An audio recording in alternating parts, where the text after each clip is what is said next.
বিজয় সেতুপতির একটি মুভি এসেছিল মহারাজা।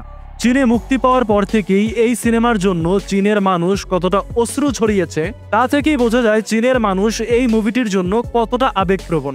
তারা এখন পর্যন্ত কোনো সিনেমার জন্যই এতটা আবেগপ্রবণ ছিল না। এখন পর্যন্ত এই সিনেমাটি শুধুমাত্র চায়না থেকে 100 কোটিরও বেশি অর্থ আয় করেছে। আর 2018 পর থেকে এখন পর্যন্ত এমনটা শুধুমাত্র এই মুভিটিই করতে পেরেছে। কিন্তু এমন কি আছে এই মুভিটির মধ্যে, কি কারণে চায়নার মানুষ এই মুভিটি এত বেশি পছন্দ করছে?